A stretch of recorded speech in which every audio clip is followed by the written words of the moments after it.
Suara guntur yang menggelegar di langit malam seolah menjadi penanda kehancuran yang sedang terjadi di dalam ruang tamu mewah tersebut. Karena suasana di sana jauh lebih mencekam daripada badai di luar. Elara menatap nanar pada tumpukan dokumen perceraian yang baru saja dilemparkan ke atas meja kaca dengan kasar oleh pria yang selama 5 tahun ini menjadi suaminya.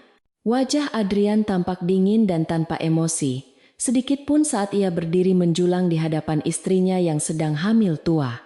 Sementara di sudut ruangan itu berdiri seorang wanita lain yang tersenyum penuh kemenangan melihat penderitaan sang nyonya rumah. Hujan deras yang menghantam jendela besar villa, seakan mewakili air mata yang tertahan di pelupuk mata Elara yang memerah menahan pedih.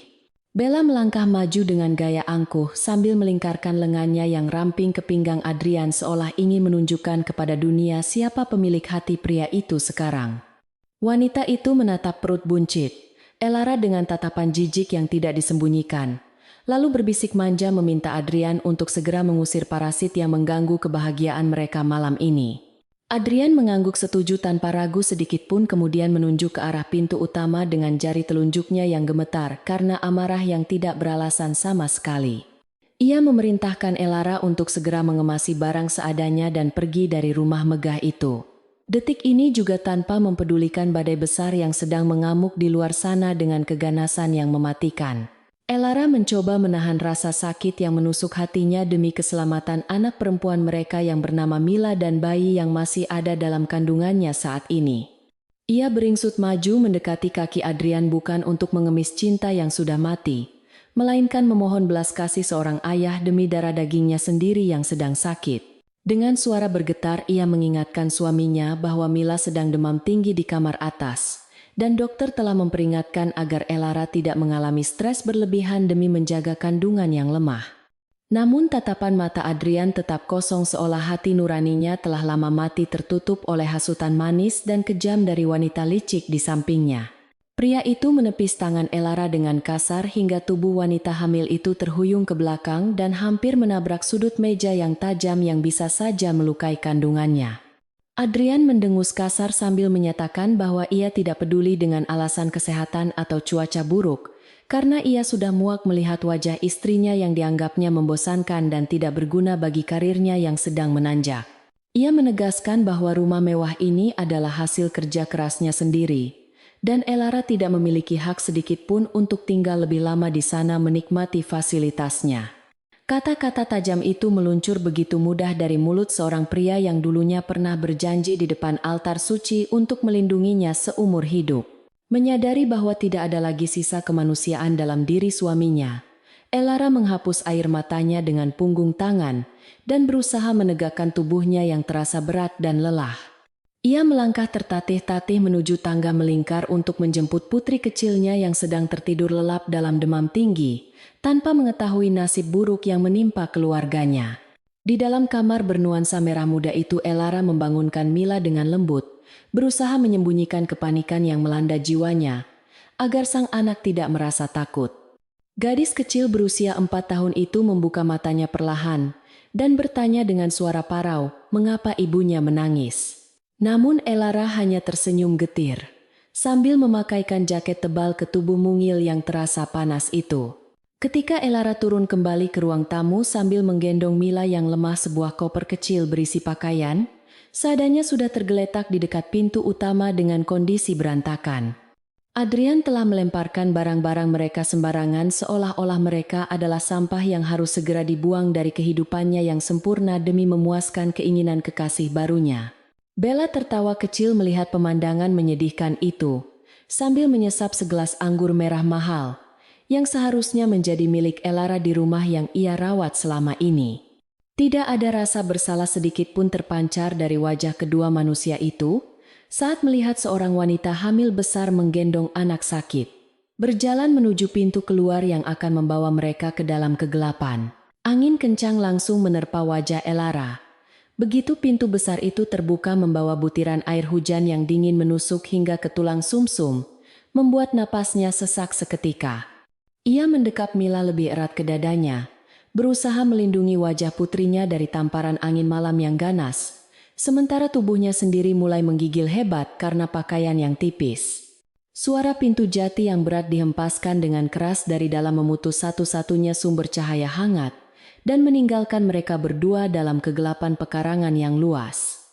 Di balik jendela kaca yang kini terkunci rapat, Elara bisa melihat siluet Adrian dan Bella yang kembali berpelukan mesra seolah baru saja menyingkirkan kotoran yang mengganggu pemandangan indah mereka malam itu. Jalan setapak menuju gerbang utama terasa begitu jauh dan menyiksa bagi langkah kaki Elara yang semakin berat karena beban kehamilan dan anak dalam gendongannya yang semakin melemah. Air hujan bercampur dengan air mata membasahi wajahnya saat ia mendengar isak tangis Mila yang mulai ketakutan karena suara petir yang terus menyambar di atas kepala mereka tanpa henti. Rasa kram mulai menyerang perut bagian bawah Elara. Namun ia memaksakan kakinya untuk terus melangkah demi mencari tempat berteduh di luar area komplek elit tersebut secepat mungkin. Ia tahu bahwa ia tidak boleh ambruk di sini karena jika ia menyerah maka tidak ada seorang pun yang akan menyelamatkan nyawa kedua anaknya dari kejamnya malam ini. Sesampainya di luar gerbang besi yang tinggi, jalanan tampak lengang tanpa ada satupun kendaraan yang melintas karena badai yang semakin mengganas membuat orang enggan keluar rumah. Pos keamanan di gerbang perumahan tampak terang. Namun para penjaga yang biasanya ramah kini membuang muka dan berpura-pura sibuk, seolah tidak melihat penderitaan mantan nyonya mereka di depan mata. Rupanya Adrian telah memberikan instruksi tegas agar tidak ada seorang pun yang memberikan bantuan kepada wanita yang baru saja diusirnya itu, agar ia menderita semaksimal mungkin. Elara merasakan dingin yang luar biasa merambat ke seluruh tubuhnya. Namun api kemarahan mulai menyala kecil di dalam hatinya, menggantikan rasa sedih yang tadi mendominasi. Ia membawa Mila berteduh di sebuah halte bus tua yang atapnya sudah bocor di beberapa tempat sambil terus menggosok punggung anaknya agar tetap hangat di tengah suhu yang membekukan.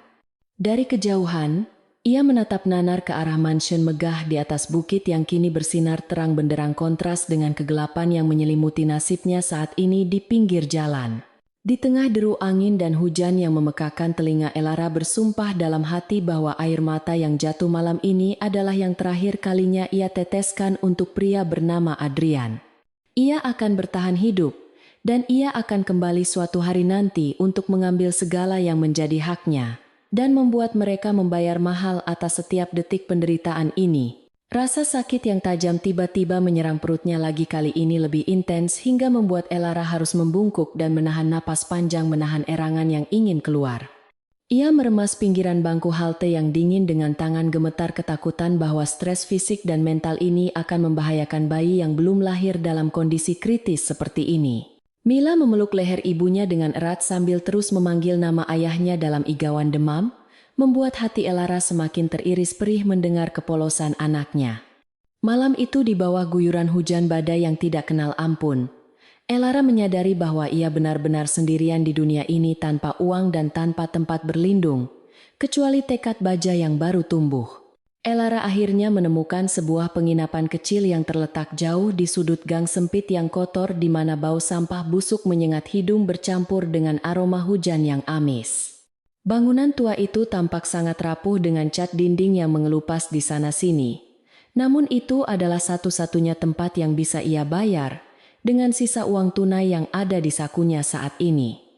Penjaga penginapan menatapnya dengan tatapan curiga dan merendahkan saat ia menyerahkan uang kertas yang basah. Kuyup, namun akhirnya pria itu melemparkan kunci kamar berkarat ke atas meja kayu yang penuh noda rokok tanpa banyak bicara. Elara tidak membuang waktu untuk berdebat atau meminta fasilitas yang lebih layak karena yang ia butuhkan hanyalah atap untuk melindungi Mila dari hujan badai yang semakin gila. Kamar yang mereka tempati di lantai dasar itu sangat lembab dengan kasur tipis yang berbau apek dan penerangan remang-remang dari sebuah bohlam kuning yang berkedip-kedip seperti nyawa penghuninya yang sedang di ujung tanduk. Elara membaringkan Mila dengan hati-hati di atas kasur keras itu dan menyelimutinya dengan jaket basah yang sudah ia peras sekuat tenaga karena tidak ada selimut tebal yang tersedia di sana untuk menghangatkan tubuh mungil itu. Suhu tubuh Mila terasa semakin panas membakar kulit tangan. Elara membuat kepanikan seorang ibu semakin memuncak di tengah kesunyian malam yang hanya dipecahkan oleh suara tetesan air hujan dari atap bocor di sudut ruangan yang gelap. Ia memeriksa dompetnya sekali lagi dengan tangan gemetar berharap ada keajaiban, Namun kenyataan pahit menamparnya bahwa uang itu sama sekali tidak cukup untuk ke rumah sakit. Sementara itu di villa mewah yang baru saja ditinggalkan Elara, suasana pesta kecil sedang berlangsung dengan penuh gelak tawa dan denting gelas kristal mahal berisi sampanye yang bersulang merayakan kebebasan semu mereka. Adrian duduk santai di sofa kulit impornya yang empuk sambil menikmati pijatan lembut. Bella di bahunya merasa seolah beban berat ribuan ton baru saja diangkat dari punggungnya malam ini setelah mengusir istri dan anaknya. Mereka membicarakan rencana masa depan perusahaan dan liburan mewah ke luar negeri tanpa sedikit pun memikirkan nasib dua nyawa yang sedang bertaruh nyawa di penginapan kumuh di tengah badai yang mengamuk. Bagi Adrian, keputusan membuang Elara adalah langkah strategis bisnis yang brilian untuk membersihkan citranya agar bisa bersanding dengan wanita yang lebih berkelas dan mendukung ambisinya di dunia sosialita yang kejam. Kembali di kamar penginapan yang suram, rasa sakit yang luar biasa kembali menyerang perut bagian bawah. Elara hingga membuatnya terpekik tertahan dan jatuh berlutut di lantai yang dingin dan kotor sambil memegangi perutnya. Keringat dingin mengucur deras di pelipisnya bercampur dengan air hujan yang belum kering saat ia merasakan sensasi hangat mengalir di antara kedua kakinya, yang menandakan bahaya besar bagi kandungannya yang masih lemah. Ia menatap noda darah samar yang mulai merembes di pakaiannya, dengan mata terbelalak ngeri, menyadari bahwa ia mungkin akan kehilangan bayi ini, jika tidak segera mendapatkan pertolongan medis yang layak dan canggih malam ini juga. Rasa bangga dan harga diri yang selama ini ia pertahankan mati-matian demi membuktikan kemandiriannya kepada keluarga besarnya kini hancur berkeping-keping di hadapan realitas kejam yang mencekik lehernya. Elara menyadari bahwa ia telah melakukan kesalahan fatal dengan meninggalkan keluarganya yang sangat berkuasa 5 tahun lalu hanya demi mengejar cinta seorang pria miskin yang ternyata tidak berharga sama sekali dan kini mengkhianatinya. Ia teringat sumpah serapahnya kepada sang kakak laki-laki, bahwa ia tidak akan pernah kembali mengemis bantuan dan akan hidup bahagia dengan pilihannya sendiri sebagai wanita biasa yang sederhana. Namun melihat Mila yang menggigil hebat dan merasakan nyawa janinnya yang terancam, Elara tahu ia harus menelan ludahnya sendiri dan membuang egonya ke tempat sampah demi keselamatan anak-anaknya yang tidak berdosa. Tidak ada pilihan lain yang tersisa baginya malam ini selain menyerah pada takdir dan kembali menjadi putri dari keluarga konglomerat yang paling ditakuti dan dihormati di negeri ini. Dengan sisa tenaga yang ada ia merogoh lapisan tersembunyi di dalam tas tangannya yang sudah usang dan mengeluarkan sebuah kartu nama hitam polos dengan tinta emas yang selalu ia simpan sebagai jimat terakhir dalam keadaan darurat. Itu adalah nomor pribadi milik kakak laki-lakinya yang sekarang memegang kendali penuh atas kekaisaran bisnis keluarga mereka yang membentang di berbagai benua dan menguasai sektor industri vital di negara ini. Tangan Elara gemetar hebat saat ia meminjam telepon tua yang ada di meja resepsionis penginapan di bawah tatapan malas penjaga tua yang sedang asyik merokok tanpa peduli pada penderitaan tamunya.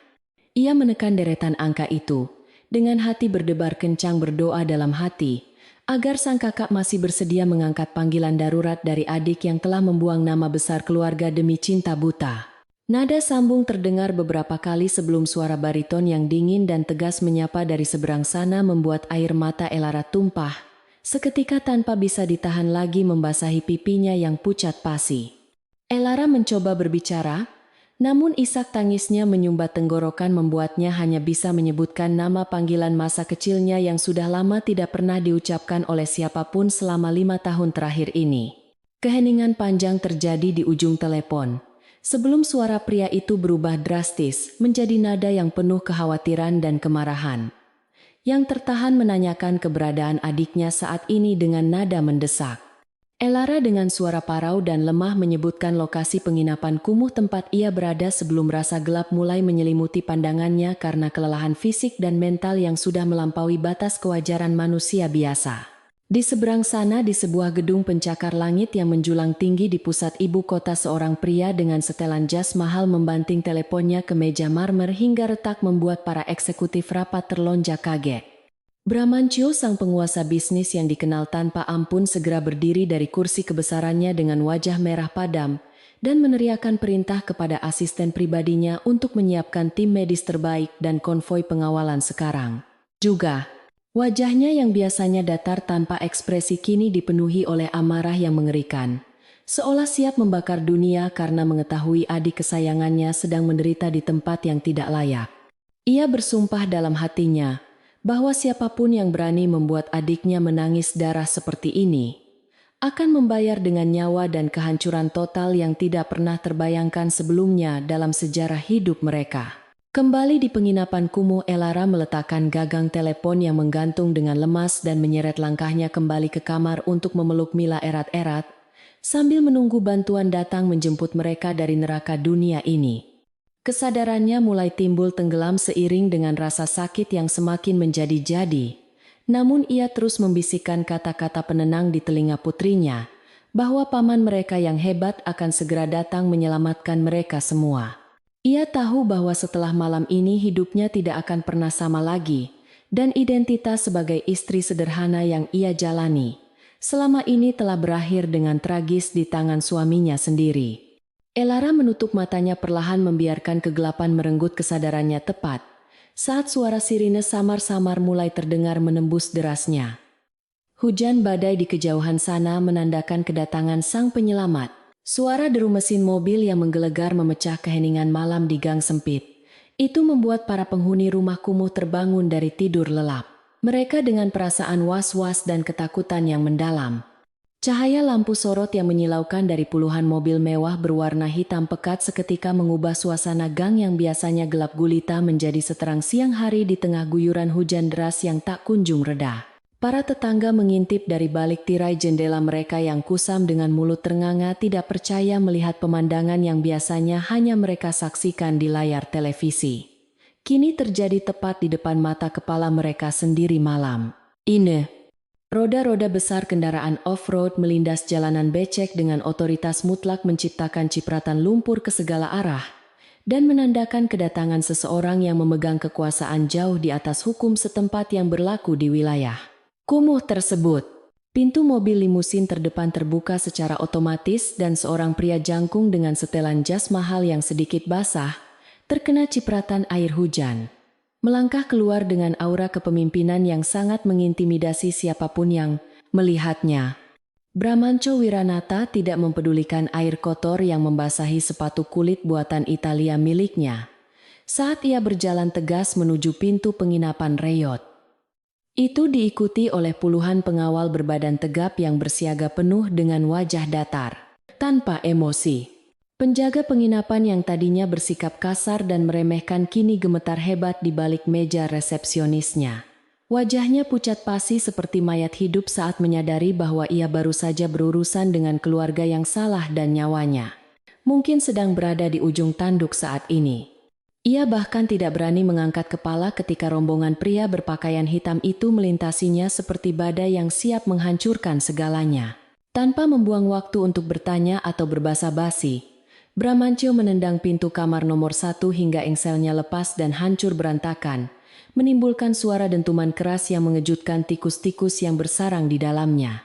Pemandangan yang tersaji di hadapannya membuat darah di tubuh sang penguasa bisnis itu mendidih. Seketika melihat adik perempuannya tergeletak tak berdaya di lantai kotor dengan wajah pucat dan pakaian yang berlumuran darah segar dari bagian bawah tubuhnya. Aroma jamur dan lembab yang menyengat hidung bercampur dengan bau amis darah membuat Bramantyo mengepalkan tangannya begitu erat hingga kuku-kukunya menancap ke telapak tangan, menahan amarah yang siap meledak menghancurkan seisi kota ini demi membalas dendam. Hatinya hancur berkeping-keping melihat putri kecil keluarga Wiranata yang dulu dimanja kini hidup seperti pengemis di tempat sampah ini. Mila yang sedang menangis ketakutan di pojok ruangan dengan tubuh menggigil karena demam tinggi langsung terdiam saat melihat sosok tinggi besar itu masuk. Namun instingnya mengenali bahwa pria itu bukanlah ancaman. Bramantyo segera melepaskan jas mahalnya dan menyelimuti tubuh kecil keponakannya itu, lalu mengangkatnya ke dalam gendongan yang hangat dan kokoh, memberikan rasa aman yang selama ini hilang dari kehidupan gadis kecil itu akibat kekejaman ayah kandungnya. Sementara itu tim medis profesional yang membawa peralatan canggih segera menyerbu masuk ke dalam ruangan sempit itu dan mulai memasangkan infus serta alat bantu pernapasan kepada Elara dengan gerakan cepat dan sangat terlatih. Mereka bekerja dalam keheningan yang efisien di bawah tatapan tajam Bramantyo yang menuntut keselamatan adiknya sebagai harga mati, yang tidak bisa ditawar-tawar lagi oleh siapapun malam ini. Proses evakuasi berlangsung dengan sangat dramatis ketika Elara ditandu keluar dari penginapan kumuh itu, menuju ambulans khusus yang sudah menunggu dengan mesin menyala di depan gang sempit yang kini dipenuhi warga yang menonton. Bramantio berjalan di samping tandu adiknya sambil terus menggenggam tangan Elara yang dingin dan tidak bertenaga membisikkan kata-kata penyemangat bahwa mimpi buruk ini sudah berakhir dan mereka akan pulang ke rumah yang sebenarnya. Di dalam hati pria itu bersumpah demi nama besar leluhurnya bahwa setiap tetes air mata dan darah yang keluar dari tubuh adiknya akan dibayar lunas dengan kehancuran total bagi mereka yang bertanggung jawab. Ia tidak akan membiarkan Adrian lolos begitu saja dengan kematian yang mudah karena baginya penderitaan seumur hidup adalah hukuman yang paling pantas untuk pengkhianatan sekeji ini. Perjalanan menuju rumah sakit milik keluarga Wiranata dikawal ketat oleh polisi yang telah dihubungi sebelumnya untuk membuka jalan di tengah kemacetan ibu kota yang diperparah oleh banjir akibat badai semalam. Sirine meraung-raung membelah malam memberi tanda bagi kendaraan lain untuk menyingkir karena di dalam konvoi tersebut terdapat nyawa seseorang yang jauh lebih berharga daripada seluruh aset di jalanan itu. Di dalam kabin ambulans yang luas dan mewah dokter spesialis kandungan terbaik terus memantau detak jantung janin, Elara yang sempat melemah. Namun perlahan mulai stabil, berkat penanganan cepat dan obatan kelas 1 yang diberikan. Bramantio duduk di sudut, sambil memeluk Mila yang sudah tertidur karena kelelahan matanya tidak pernah lepas menatap monitor medis yang menampilkan garis-garis vital adiknya yang masih belum sadarkan diri sepenuhnya. Sesampainya di rumah sakit seluruh lobi utama telah dikosongkan dari pasien umum dan dijaga ketat oleh keamanan perusahaan untuk memastikan privasi mutlak bagi keluarga Wiranata yang sedang tertimpa musibah ini. Elara segera dibawa masuk ke ruang operasi darurat untuk penanganan pendarahan sementara Mila dibawa ke ruang rawat anak VVIP untuk mendapatkan perawatan intensif bagi demam tingginya yang mengkhawatirkan. Bramantio berdiri kaku di depan pintu ruang operasi yang tertutup rapat lampu indikator merah di atas pintu, seolah mengejek ketidakberdayaannya sebagai manusia yang memiliki segalanya, namun tidak bisa mengendalikan takdir kematian. Ia mengeluarkan ponselnya dan menghubungi kepala divisi keamanan perusahaannya dengan suara dingin, memerintahkan pengawasan 24 jam terhadap Adrian, tanpa diketahui oleh target sedikitpun. Jam demi jam berlalu dengan sangat lambat menyiksa batin Bramantio yang terus mondar-mandir di koridor rumah sakit yang sunyi dan dingin menunggu kabar dari tim dokter yang menangani adiknya di dalam sana. Akhirnya pintu ruang operasi terbuka dan dokter kepala keluar dengan wajah lelah, namun memberikan senyuman tipis yang menenangkan pertanda bahwa masa kritis telah berhasil dilewati dengan selamat oleh ibu dan bayinya. Elara membutuhkan istirahat total dan perawatan intensif selama beberapa minggu ke depan untuk memulihkan kondisi rahimnya yang lemah akibat stres fisik dan mental yang luar biasa berat. Bramantio menghela napas panjang seolah beban gunung baru saja diangkat dari pundaknya. Lalu ia mengangguk hormat kepada tim dokter dan meminta agar pelayanan terbaik terus diberikan tanpa mempedulikan biaya berapapun. Keesokan harinya sinar matahari pagi yang cerah menembus tirai jendela kamar rawat inap. VVIP yang luasnya menyerupai apartemen mewah hotel bintang 5 lengkap dengan ruang tamu dan dapur pribadi. Elara perlahan membuka matanya yang terasa berat menyesuaikan penglihatannya dengan cahaya terang ruangan itu, dan mendapati dirinya terbaring di atas kasur yang sangat empuk dan nyaman. Aroma bunga lili segar yang memenuhi ruangan membuatnya tersadar bahwa ia tidak lagi berada di penginapan kumuh yang bau apek, melainkan di tempat yang sangat familiar dari masa lalunya yang gemilang. Di samping tempat tidurnya Bramantio sedang duduk membaca berkas laporan bisnis di tabletnya, namun segera meletakkannya begitu melihat pergerakan kecil dari jemari tangan adiknya yang mulai sadar. Pertemuan mata antara kakak dan adik itu dipenuhi dengan emosi yang campur aduk antara rasa rindu, rasa bersalah, dan kelegaan yang mendalam, yang sulit diungkapkan dengan kata-kata biasa saat itu. Bramantio mendekatkan wajahnya dan mencium kening Elara dengan penuh kasih sayang, sebuah gestur yang sudah lama tidak ia lakukan sejak adiknya memutuskan lari dari rumah demi pria miskin itu. Elara mencoba untuk duduk, namun rasa nyeri di perutnya menahannya kembali berbaring, membuatnya meringis kesakitan dan memegang perutnya secara refleks dengan wajah panik, menanyakan keadaan bayinya. Bramantyo segera menenangkannya dengan suara lembut meyakinkan bahwa bayi dalam kandungannya selamat, dan Mila juga sudah ditangani dengan baik di kamar sebelah oleh perawat khusus anak. Air mata kembali mengalir di pipi Elara saat ia menyadari betapa bodohnya ia selama ini telah mengabaikan keluarga yang begitu mencintainya demi seorang pria yang bahkan tidak peduli jika ia mati di pinggir jalan. Ia meminta maaf kepada kakaknya dengan suara parau yang menyayat hati, mengakui semua kesalahannya, dan betapa ia menyesal telah mempercayai Adrian, lebih dari nasihat keluarganya sendiri 5 tahun yang lalu. Bramantyo menggelengkan kepalanya dengan tegas melarang Elara untuk menyalahkan diri sendiri karena satu-satunya orang yang bersalah dalam tragedi ini adalah Adrian, si pengkhianat itu. Wajah Bramantyo mengeras saat menyebut nama Adrian, dan ia bersumpah akan mengirim buldoser untuk meratakan villa mewah itu, beserta penghuninya hari ini juga jika Elara mengizinkannya. Namun reaksi Elara justru di luar dugaan kakaknya, karena wanita itu tiba-tiba memegang lengan Bramantyo dengan cengkeraman yang mengejutkan kuatnya untuk ukuran orang yang baru saja lolos dari maut. Tatapan mata Elara yang tadinya sendu dan penuh penyesalan kini berubah menjadi dingin dan tajam, setajam silet memancarkan aura dominan yang diwarisi dari ayah mereka yang merupakan pendiri kekaisaran bisnis ini.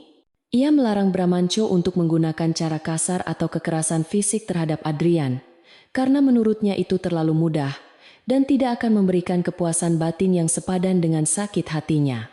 Elara menginginkan Adrian hancur perlahan-lahan menyaksikan kerajaan kecil yang dibangunnya runtuh bata demi bata di depan matanya sendiri, tanpa ia bisa berbuat apa-apa untuk mencegahnya.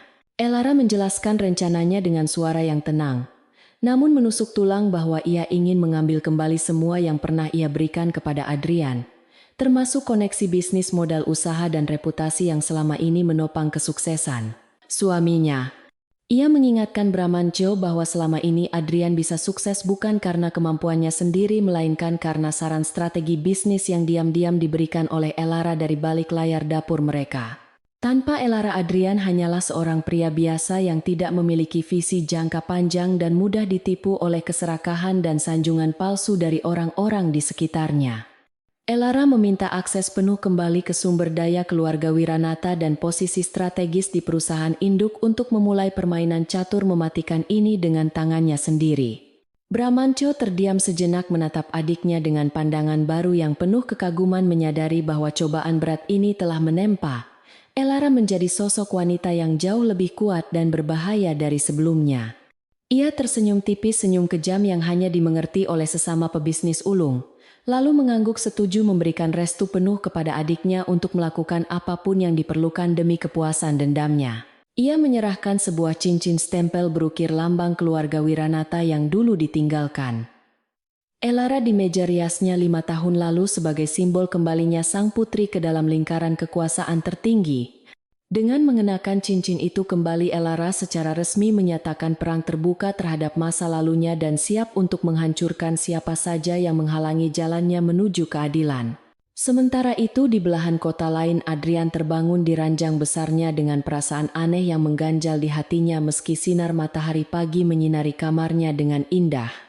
Ia menoleh ke samping dan melihat Bella masih tertidur lelap dengan mulut sedikit terbuka. Pemandangan yang tiba-tiba terasa kurang menarik dibandingkan dengan kebiasaan Elara yang selalu bangun lebih awal menyiapkan sarapan. Adrian mengusir pikiran itu jauh-jauh dan mencoba meyakinkan dirinya bahwa ia telah membuat keputusan yang tepat demi kebahagiaan dan masa depannya yang lebih cerah bersama wanita yang lebih selevel dengannya. Namun saat ia turun ke dapur untuk mengambil air minum, ia menemukan pecahan gelas yang tidak sengaja disenggol kucing peliharaannya semalam tergeletak di lantai seperti pertanda buruk yang akan datang. Ponsel Adrian berdering nyaring memecahkan keheningan pagi itu, dan nama sekretaris pribadinya muncul di layar, membuatnya mengernyit heran karena ini adalah hari libur yang seharusnya bebas dari gangguan pekerjaan kantor.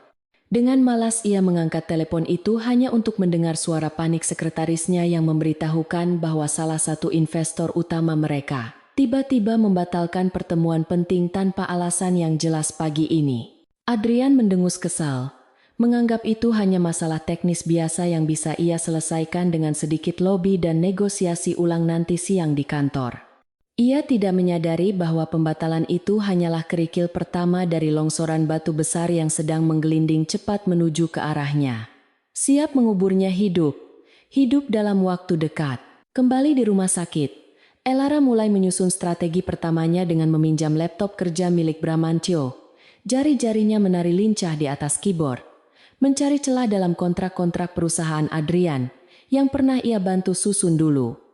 Ia menemukan beberapa klausul pinjaman bank yang menggunakan aset pribadi sebagai jaminan, klausul yang sangat berisiko yang dulu ia setujui karena yakin bisa mengelolanya dengan hati-hati.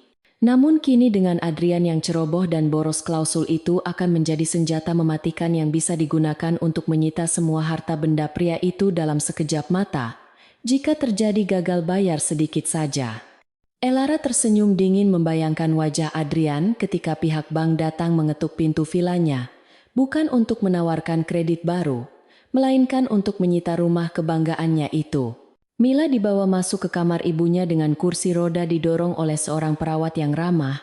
Wajah gadis kecil itu sudah jauh lebih segar, meskipun masih terlihat sedikit pucat sisa demam semalam. Elara merentangkan tangannya menyambut pelukan putrinya dengan hangat air mata. Kebahagiaan kembali menetes melihat senyum polos Mila, yang tidak mengerti betapa dekatnya mereka dengan kematian semalam. Ia berjanji kepada Mila bahwa mulai sekarang mereka akan tinggal di rumah paman yang besar dan Mila bisa memiliki mainan apa saja yang ia inginkan tanpa harus takut dimarahi ayahnya lagi. Mila mengangguk senang dan bertanya dengan polos, apakah ayah tidak akan ikut bersama mereka? Pertanyaan yang membuat hati Elara mencelos. Namun ia menjawab dengan tegas bahwa ayah sudah memilih jalan lain. Bramantyo mengamati interaksi ibu dan anak itu dari sofa sudut ruangan, hatinya semakin bulat untuk mendukung penuh rencana balas dendam. Elara apapun konsekuensinya bagi reputasi keluarga mereka di mata publik nanti. Ia memerintahkan asistennya untuk menyiapkan konferensi pers tertutup besok pagi guna mengumumkan kembalinya Elara Wiranata ke dalam jajaran direksi perusahaan induk grup Wiranata Internasional. Pengumuman ini pasti akan mengguncang pasar saham dan dunia bisnis nasional. Mengingat Elara selama ini dianggap menghilang atau sekolah di luar negeri oleh media massa yang tidak tahu fakta sebenarnya. Ini akan menjadi langkah pembuka skakmat yang sempurna. Kemunculan kembali sang pewaris yang hilang sebagai eksekutor bagi perusahaan-perusahaan kecil yang sombong seperti milik Adrian. Hari itu berlalu dengan persiapan matang di balik dinding rumah sakit yang mewah. Sementara di luar sana Adrian dan Bella melanjutkan hidup mereka dengan foya-foya, menghabiskan uang perusahaan untuk belanja barang-barang mewah. Mereka tertawa lepas di butik-butik ternama tanpa menyadari bahwa kartu kredit yang mereka gesek sedang dipantau ketat oleh sistem perbankan yang kini berada di bawah pengaruh kekuasaan keluarga Wiranata. Setiap transaksi yang mereka lakukan dicatat sebagai bukti pemborosan dana perusahaan yang nantinya akan digunakan Elara untuk menuntut mereka atas tuduhan penggelapan uang di pengadilan niaga. Langit sore mulai berubah menjadi jingga kemerahan, seolah menjadi latar belakang dramatis bagi babak baru kehidupan Elara yang akan dimulai esok hari dengan penuh kejutan mematikan. Di akhir hari Elara berdiri di depan jendela besar menatap pemandangan kota Jakarta dari ketinggian lantai 20 gedung rumah sakit itu, dengan tatapan yang sama sekali berbeda dari wanita yang diusir kemarin malam.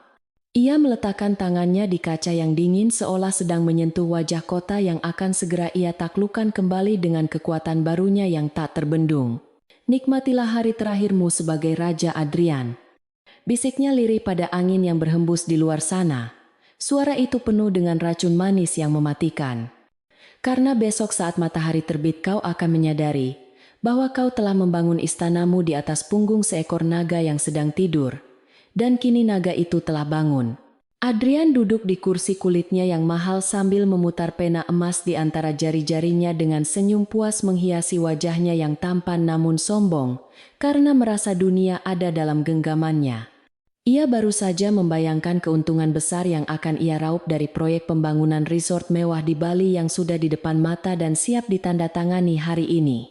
Sekretarisnya masuk dengan langkah ragu, dan wajah pucat pasi membawa sebuah amplop surat yang disegel resmi dengan logo perusahaan mitra konstruksi utama mereka yang sangat terkenal. Adrian hanya melambaikan tangan dengan malas menyuruh sekretarisnya meletakkannya di meja karena baginya hari ini terlalu indah untuk dirusak oleh urusan administrasi sepele yang membosankan. Namun ia tidak menyadari bahwa amplop itu berisi kabar buruk pertama yang akan menjadi awal dari serangkaian bencana yang meruntuhkan fondasi bisnisnya. Ketika akhirnya ia membuka surat itu dengan gerakan santai, mata Adrian terbelalak kaget membaca kalimat demi kalimat yang menyatakan pemutusan kontrak sepihak dari mitra utamanya tanpa peringatan sebelumnya. Perusahaan konstruksi raksasa yang selama ini menjadi tulang punggung proyek besarnya tiba-tiba menarik diri dengan alasan restrukturisasi internal mendadak yang terdengar sangat dibuat-buat dan tidak masuk akal.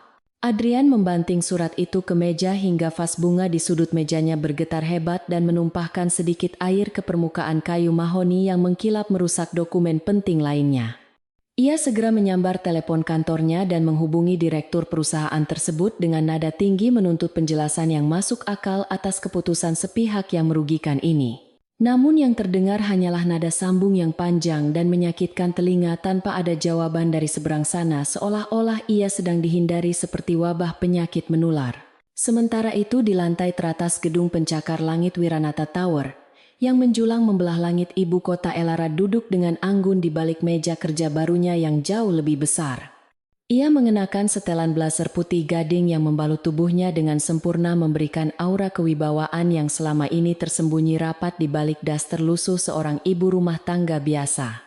Di layar komputer canggih di hadapannya terpampang grafik keuangan perusahaan Adrian yang sedang menukik tajam berwarna merah menyala, menandakan kerugian besar yang baru saja terjadi akibat manuver pertamanya. Jari-jarinya yang lentik mengetuk-ngetuk meja perlahan, seiring dengan senyum tipis yang tersungging di bibirnya saat melihat kepanikan mulai menjalar di kerajaan kecil suaminya yang rapuh. Ia baru saja memerintahkan anak perusahaan Wiranata untuk memutus semua pasokan material ke proyek Adrian, dengan alasan keterlambatan pembayaran yang sebenarnya hanyalah masalah teknis kecil. Elara teringat bagaimana dulu ia sering menghabiskan malam-malam panjang membantu Adrian menyusun proposal bisnis dan strategi pemasaran tanpa pernah meminta pengakuan sedikit pun atas kerja kerasnya tersebut. Adrian selalu mengklaim ide-ide brilian itu sebagai miliknya sendiri di depan para investor. Sementara Elara hanya tersenyum bangga di belakang layar mendukung suaminya dengan tulus. Kini Elara menggunakan pengetahuan mendalamnya tentang struktur perusahaan Adrian untuk mencari titik-titik lemah yang paling vital dan menghancurkannya satu persatu dengan presisi seorang ahli bedah. Ia tahu persis di mana Adrian menyembunyikan hutang-hutang kecilnya, dan siapa saja pemasok yang bisa ditekan untuk berhenti bekerja sama dengan perusahaan suaminya itu. Ini bukan lagi tentang kemarahan emosional, melainkan sebuah eksekusi bisnis yang dingin dan terencana dengan sangat matang demi memberikan pelajaran tentang arti rasa syukur. Kembali ke kantornya yang mulai terasa panas, Adrian mencoba menenangkan dirinya dengan menuangkan segelas whisky di siang bolong, meyakinkan dirinya sendiri bahwa ini hanyalah gertakan bisnis biasa. Ia memanggil manajer keuangannya masuk, dan dengan nada arogan memerintahkan pencairan dana darurat untuk menutupi celah yang ditinggalkan oleh mitra lamanya agar proyek tetap berjalan lancar.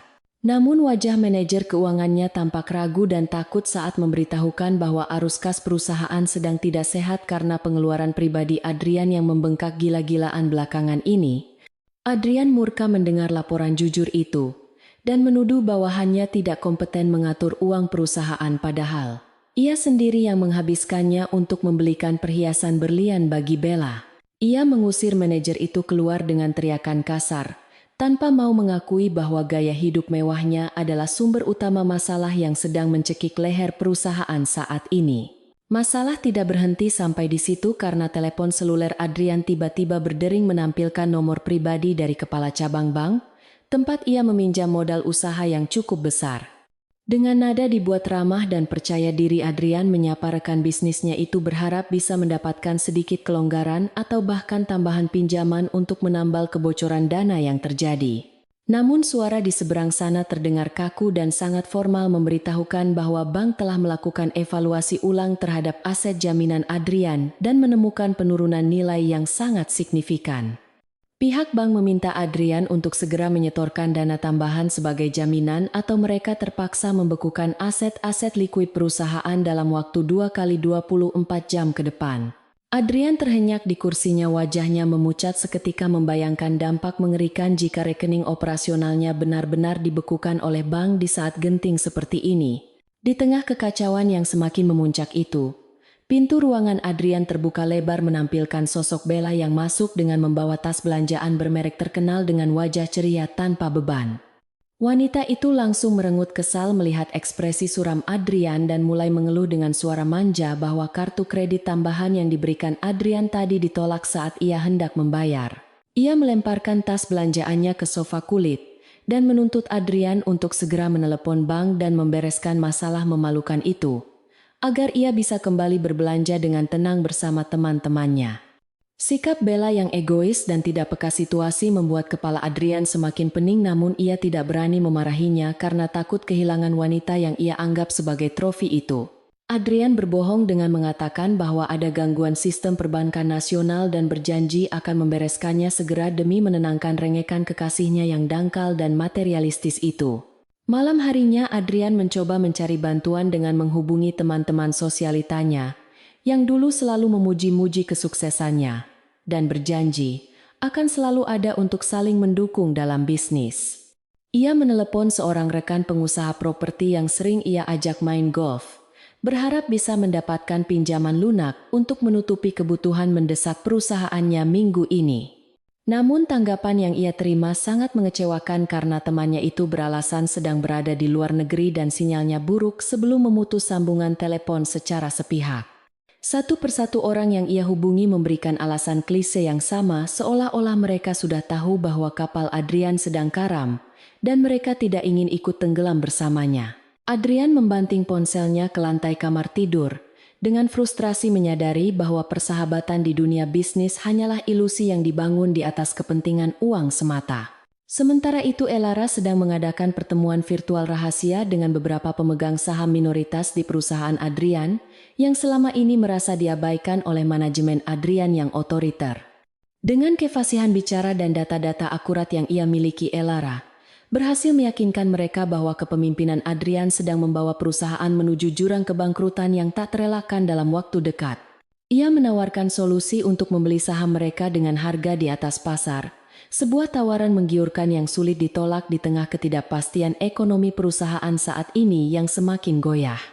Satu persatu para pemegang saham itu setuju untuk melepas kepemilikan mereka tanpa mengetahui bahwa pembeli misterius di balik transaksi itu adalah istri yang dicampakkan Adrian beberapa hari lalu. Dengan langkah cerdas ini, Elara perlahan-lahan mulai menguasai suara di dalam perusahaan suaminya sendiri, bersiap untuk melakukan kudeta yang menyakitkan pada saat yang tepat.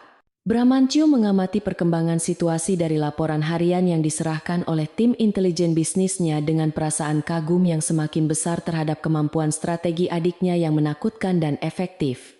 Ia melihat bagaimana Elara tidak hanya menghancurkan bisnis Adrian secara finansial, tetapi juga menghancurkan mental pria itu dengan memberikan harapan palsu, lalu mematahkan lagi dengan masalah baru. Elara bermain seperti kucing yang sedang mempermainkan tikus tangkapannya, membiarkan mangsanya berlari sebentar sebelum menariknya kembali, dengan cakar yang tajam dan mematikan tanpa memberi ampun sedikitpun. Bramantyo merasa sedikit kasihan pada Adrian yang tidak tahu apa-apa, namun rasa sayang pada adiknya jauh lebih besar, sehingga ia membiarkan permainan kejam ini terus berlanjut. Ia hanya memastikan bahwa Elara tetap menjaga kesehatannya, dan tidak terlalu lelah karena kondisi kehamilannya yang masih butuh perhatian ekstra dari tim dokter. Kondisi rumah tangga Adrian dan Bella mulai retak seiring dengan menipisnya saldo rekening mereka yang membuat suasana di villa mewah itu menjadi tegang dan penuh pertengkaran setiap hari. Bella yang terbiasa hidup mewah mulai sering marah-marah karena pelayan di rumah itu satu persatu berhenti bekerja akibat gaji yang terlambat dibayarkan oleh Adrian. Ia menuduh Adrian tidak becus menjadi laki-laki dan membandingkannya dengan pengusaha lain yang lebih sukses, yang membuat harga diri Adrian terluka sangat dalam dan memicu pertengkaran hebat. Adrian berusaha menjelaskan bahwa ini hanyalah fase sementara dan ia akan segera bangkit kembali. Namun Bella tidak mau mendengar alasan dan hanya peduli pada kenyamanannya sendiri. Wanita itu mulai sering pergi keluar rumah sendirian hingga larut malam meninggalkan Adrian yang stres sendirian di rumah besar yang terasa semakin kosong dan dingin itu. Puncak kekesalan Adrian terjadi pada akhir pekan ketika ia mengajak Bella makan malam di restoran mewah, langganan mereka, untuk sedikit melupakan masalah kantor yang menumpuk dan memperbaiki hubungan. Namun saat mereka tiba di sana pelayan restoran dengan sopan, namun tegas menolak reservasi mereka dengan alasan bahwa kartu keanggotaan VIP Adrian telah dibekukan karena tunggakan pembayaran. Adrian merasa sangat dipermalukan di depan banyak orang kaya lainnya yang sedang makan di sana. Wajahnya merah pada menahan amarah dan rasa malu yang luar biasa hingga ke ubun-ubun. Bella yang merasa harga dirinya terinjak-injak, langsung memarahi Adrian di depan umum dengan suara keras menuduhnya penipu dan membuatnya malu setengah mati di hadapan teman-temannya. Pertengkaran hebat terjadi di lobi restoran mewah itu menjadi tontonan gratis bagi para pengunjung yang diam-diam merekam kejadian memalukan itu dengan ponsel mereka.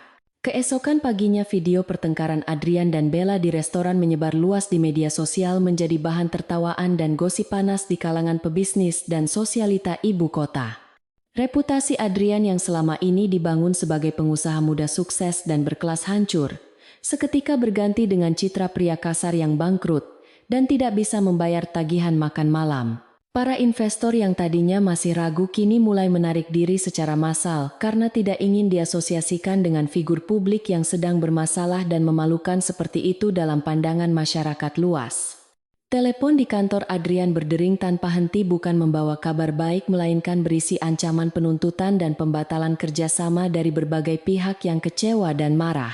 Adrian mengurung diri di ruang kerjanya dengan rambut acak-acakan menatap layar ponselnya dengan tatapan kosong, tidak percaya bahwa hidupnya bisa hancur begitu cepat. Di tengah keputusasaan itu, Adrian mencoba mencari jalan keluar terakhir dengan merencanakan sebuah acara pelelangan amal besar-besaran yang juga berfungsi sebagai ajang pencarian investor baru yang potensial. Ia berniat menjual sebagian aset pribadinya yang berharga termasuk koleksi lukisan dan mobil antik demi mendapatkan suntikan dana segar untuk menyelamatkan perusahaannya dari kebangkrutan total. Ia yakin bahwa dengan pesonanya dan sisa-sisa koneksinya, ia masih bisa meyakinkan beberapa orang kaya baru untuk menanamkan modal di perusahaannya yang sebenarnya sudah sekarat itu. Ia memerintahkan sisa stafnya untuk menyebarkan undangan eksklusif ke seluruh penjuru negeri, berharap ada dewa penolong yang akan datang menyelamatkannya di detik-detik terakhir. Ia tidak tahu bahwa undangan itu juga sampai ke meja kerja Elara, yang tersenyum dingin saat membacanya melihat peluang emas untuk mengakhiri permainan ini.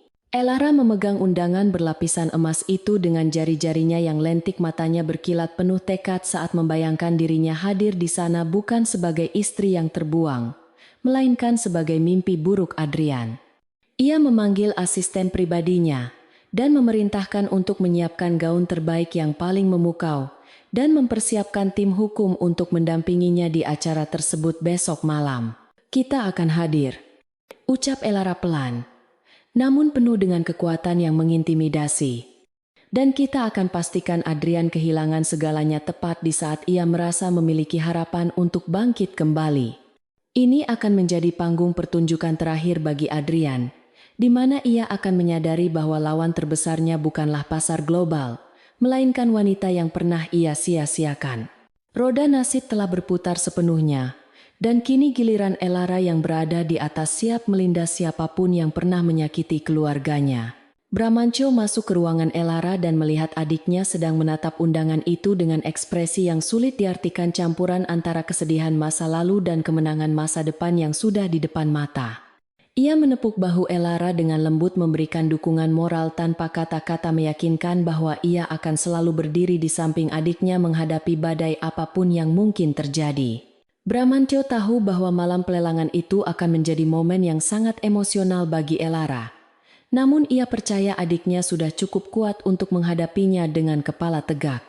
Mereka berdua menatap pemandangan kota di luar jendela, bersiap menyambut malam penentuan yang akan mengubah sejarah hidup mereka dan menghapus jejak Adrian selamanya dari daftar orang sukses. Langit di luar tampak mendung, seolah alam semesta pun ikut bersiap menjadi saksi jatuhnya seorang pengkhianat yang sombong ke dalam jurang kehancuran yang ia gali sendiri. Ballroom hotel berbintang 5 itu telah disulap menjadi tempat yang sangat megah dengan hiasan lampu kristal raksasa yang berkilauan memantulkan cahaya ke seluruh penjuru ruangan yang luas. Adrian berdiri di dekat pintu masuk utama, dengan setelan tuxedo hitam terbaiknya menyambut para tamu undangan dengan senyuman lebar yang sangat dipaksakan untuk menutupi kegugupan yang melanda hatinya saat ini. Ia tahu betul bahwa malam ini adalah kesempatan terakhir dan satu-satunya bagi dirinya untuk menyelamatkan perusahaan dari jurang kebangkrutan yang sudah menganga lebar siap menelan semua hasil kerja kerasnya. Keringat dingin mulai membasahi punggungnya di balik kemeja mahalnya.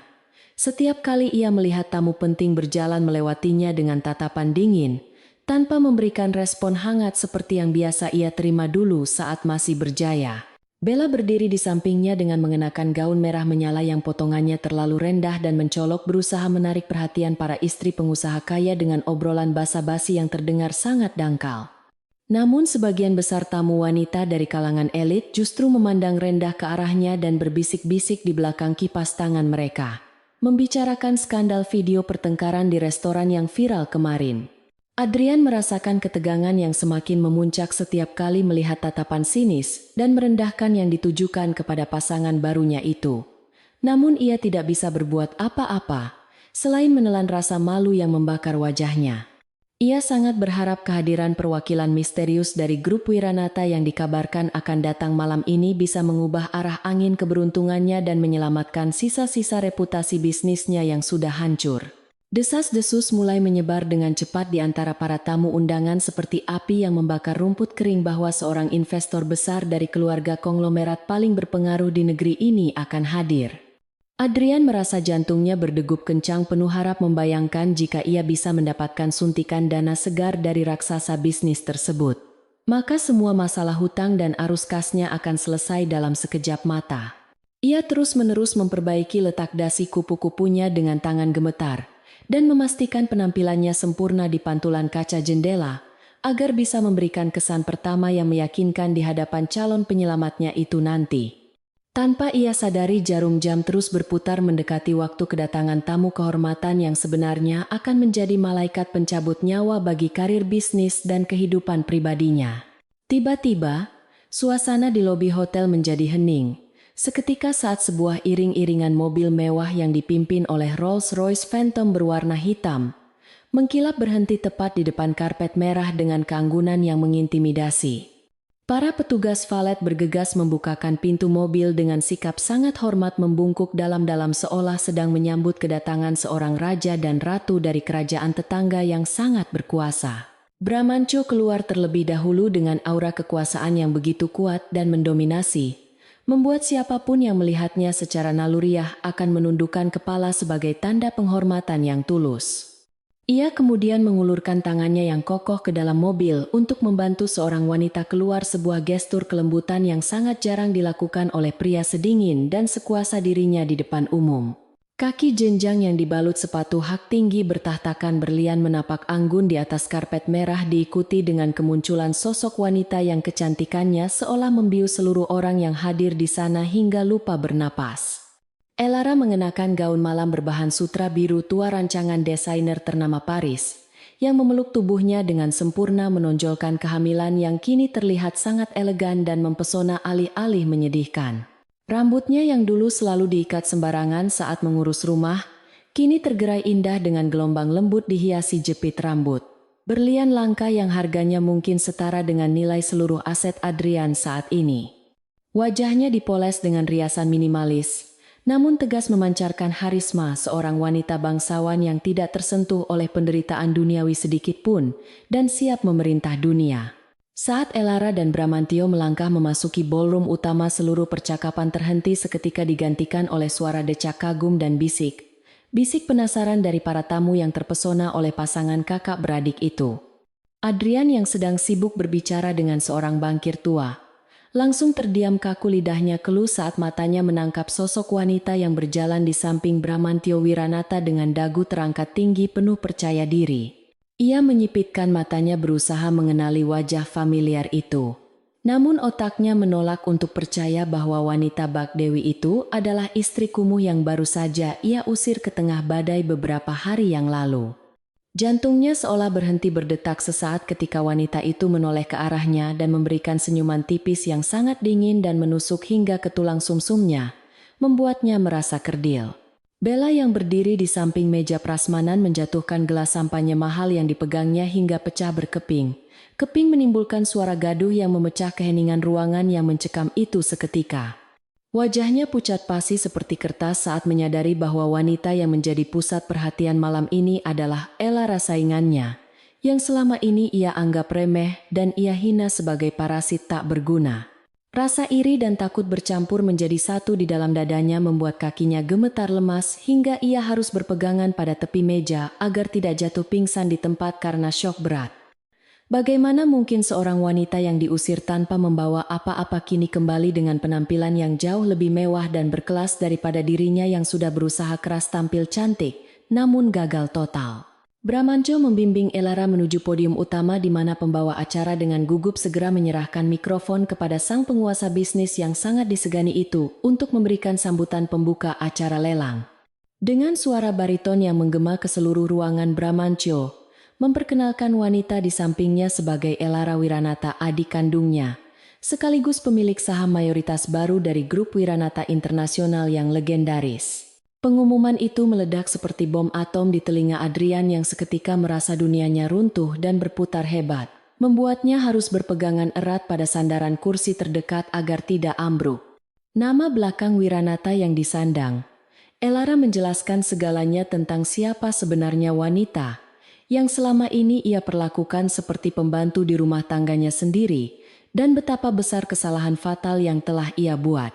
Elara mengambil alih mikrofon dan menatap lurus ke arah Adrian yang berdiri mematung di sudut ruangan dengan tatapan yang menyiratkan dominasi mutlak dan kemenangan telak yang tak terbantahkan.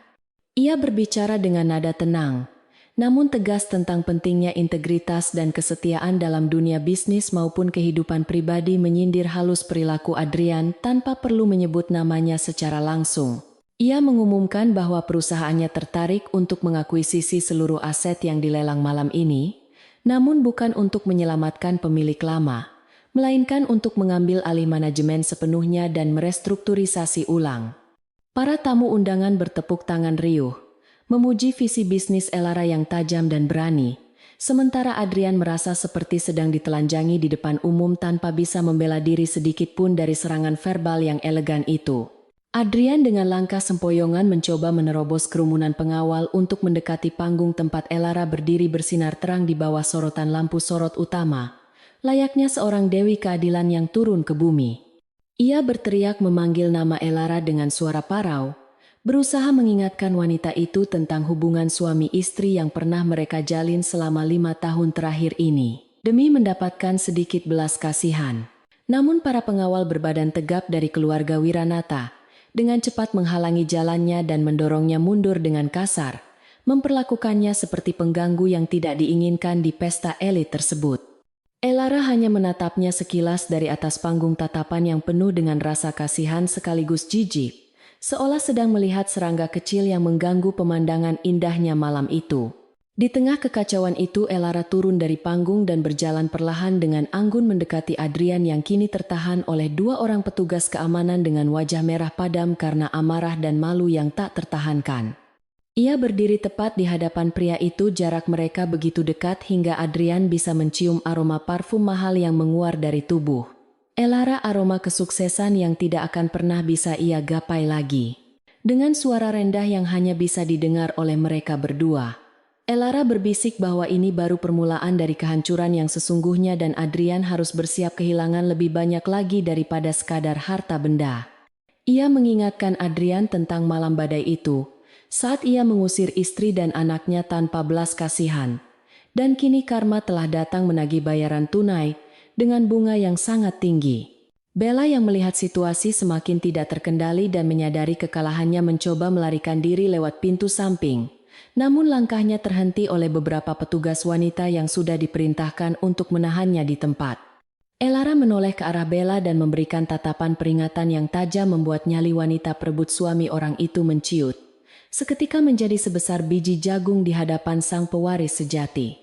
Elara tidak perlu mengatakan apa-apa kepada Bella karena penghinaan sosial yang akan diterima wanita itu. Setelah malam ini sudah cukup menjadi hukuman yang menyiksa seumur hidupnya di kota ini. Masyarakat kelas atas tidak akan pernah memaafkan skandal memalukan seperti ini dan pintu pergaulan elit akan tertutup selamanya bagi wanita seperti Bella yang hanya modal tampang. Acara pelelangan kemudian berubah menjadi ajang pembantaian aset Adrian di mana perwakilan perusahaan Elara memenangkan setiap tawaran dengan harga yang sangat rendah karena tidak ada investor lain yang berani melawan grup Wiranata. Satu persatu lukisan properti dan saham berharga milik Adrian berpindah tangan secara legal di depan matanya sendiri, tanpa ia bisa melakukan intervensi apapun untuk menghentikannya. Ia hanya bisa menyaksikan dengan mata nanar dan hati hancur, bagaimana kerajaan bisnis yang ia bangun dengan mengorbankan keluarganya, kini diruntuhkan bata demi bata oleh wanita yang dulu ia anggap lemah dan bodoh. Rasa penyesalan yang terlambat mulai merayapi hatinya. Namun tidak ada ruang untuk pengampunan di dalam hati Elara yang sudah membeku menjadi es abadi terhadap pria itu. Ketika acara selesai dan para tamu mulai meninggalkan ballroom dengan membawa cerita paling sensasional tahun ini, Adrian ditinggalkan sendirian di tengah ruangan yang mulai kosong dan berantakan penuh sampah pesta. Ia jatuh terduduk di lantai marmer yang dingin menatap kosong, ke arah pintu keluar di mana Elara baru saja menghilang bersama rombongan pengawalnya yang gagah perkasa. Harta bendanya telah habis, reputasinya hancur lebur, dan wanita yang dulu mencintainya dengan tulus kini telah berubah menjadi musuh terbesarnya yang paling menakutkan dan tak terkalahkan. Di kejauhan, suara guntur kembali terdengar menggelegar seolah alam semesta sedang menertawakan kebodohan seorang pria yang telah membuang berlian murni demi memungut kerikil jalanan yang tak berharga. Malam itu menjadi titik balik yang tak terlupakan dalam sejarah bisnis ibu kota, di mana seorang raksasa baru telah lahir dari abu pengkhianatan dan penderitaan masa lalu yang kelam. Elara duduk di dalam mobil mewahnya yang melaju menembus malam menatap lampu kota yang berkelap-kelip dengan perasaan puas yang mendalam di dalam hatinya yang mulai pulih dari luka lama. Ia mengelus perutnya yang membuncit dengan lembut membisikkan janji kepada bayinya, bahwa tidak ada seorang pun yang akan bisa menyakiti mereka lagi di masa depan yang cerah dan penuh perlindungan ini. Sementara itu, Adrian masih terdiam di kegelapan ballroom yang sunyi menyadari bahwa hidupnya yang sempurna telah berakhir tepat di saat ia merasa paling berkuasa di dunia ini dan tidak ada jalan untuk kembali. Keesokan paginya, matahari terbit dengan sinar yang suram tertutup oleh awan kelabu tebal yang menggantung rendah di langit Jakarta. Seolah alam turut berduka menyaksikan kejatuhan seorang raja kecil hari ini. Adrian melangkah masuk ke lobi kantornya dengan sisa-sisa kesombongan yang masih melekat di wajahnya, berharap bisa membereskan kekacauan semalam dengan otoritas yang biasa ia tunjukkan kepada bawahannya. Namun suasana di dalam gedung perkantoran itu terasa sangat berbeda dari biasanya karena tidak ada sapaan hormat dari resepsionis maupun tatapan segan dari karyawan yang berlalu lalang. Sebaliknya ia melihat para pegawainya sedang sibuk mengemasi barang-barang pribadi mereka ke dalam kotak kardus dengan wajah panik dan berbisik-bisik satu sama lain sambil melirik sinis ke arahnya. Adrian mencoba memanggil manajer operasionalnya, namun pria itu justru membuang muka dan mempercepat langkahnya menuju pintu keluar. Seolah-olah Adrian adalah pembawa virus mematikan yang harus dihindari. Ketika Adrian sampai di depan ruang kerjanya yang mewah, ia mendapati pintu ruangan itu telah disegel dengan pita kuning garis polisi dan dijaga oleh 2 orang petugas berseragam resmi dari kejaksaan. Jantungnya berhenti berdetak sesaat ketika seorang pria parubaya dengan setelan jas abu-abu yang tampak sangat formal menghampirinya sambil membawa sebuah map tebal berisi dokumen hukum. Pria itu memperkenalkan diri sebagai ketua tim audit independen yang ditunjuk oleh pengadilan niaga atas permintaan para kreditur utama yang kini telah dikonsolidasi di bawah naungan grup Wiranata. Dengan suara datar tanpa emosi, auditor tersebut membacakan surat pemberitahuan penyitaan aset perusahaan dan pembekuan seluruh rekening pribadi Adrian atas dugaan penggelapan pajak dan pemalsuan laporan keuangan korporasi. Adrian merasa lututnya lemas seketika menyadari bahwa Elara tidak hanya menghancurkan bisnisnya, tetapi juga telah menggali kuburan hukum bagi dirinya dengan bukti-bukti yang tak terbantahkan. Adrian mencoba berteriak memprotes tindakan sewenang-wenang itu, dan mengancam akan menghubungi pengacara handalnya. Namun auditor itu hanya tersenyum tipis penuh belas kasihan melihat keputusasaan di mata Adrian. Ia memberitahu Adrian bahwa firma hukum yang selama ini membela Adrian telah mengundurkan diri pagi ini karena tidak ada jaminan pembayaran honorarium, mengingat semua aset Adrian sudah dibekukan total. Berita buruk bertubi-tubi menghantam Adrian seperti pukulan palu godam yang meremukkan tulang. Tulangnya satu persatu membuatnya tidak bisa bernapas di tengah lobi kantornya sendiri. Ia melihat sekeliling mencari wajah setia yang mungkin masih mau berdiri di sampingnya. Namun yang ia temukan hanyalah punggung-punggung yang menjauh meninggalkan kapal karam itu. Adrian akhirnya digiring keluar dari gedung oleh petugas keamanan gedung yang baru saja menerima perintah langsung dari manajemen baru untuk mengosongkan area dari pihak yang tidak berkepentingan. Terhuyung-huyung di trotoar panas di depan gedung yang pernah menjadi simbol kejayaannya. Adrian menatap nanar ke arah logo perusahaannya yang sedang diturunkan oleh para pekerja konstruksi untuk diganti dengan papan nama baru. Rasa pusing yang hebat menyerang kepalanya akibat kombinasi stres berat dan kurang tidur, memaksanya untuk segera pulang ke satu-satunya tempat perlindungan yang ia pikir masih dimilikinya. Ia memanggil taksi dengan sisa uang receh di sakunya karena mobil mewahnya telah disita oleh pihak leasing pagi buta tadi, saat ia masih tertidur lelap dalam mimpi buruknya. Perjalanan pulang ke villa terasa sangat panjang dan menyiksa dengan kemacetan lalu lintas ibu kota yang seolah mengejek ketidakberdayaannya sebagai manusia biasa, yang kini tidak memiliki privilege apapun. Di dalam taksi yang pengap itu, Adrian mencoba menghubungi Bella, berharap mendapatkan sedikit penghiburan dan dukungan moral dari wanita yang katanya mencintainya sepenuh hati. Namun sesampainya di pekarangan villa mewah itu, pemandangan yang menyambutnya justru membuat darahnya mendidih dan membekukan hatinya dalam waktu yang bersamaan di siang bolong itu. Pintu depan villa terbuka lebar dan beberapa koper besar bermerek Louis Vuitton yang sangat ia kenal sedang dimasukkan ke dalam bagasi sebuah mobil sport merah yang bukan miliknya.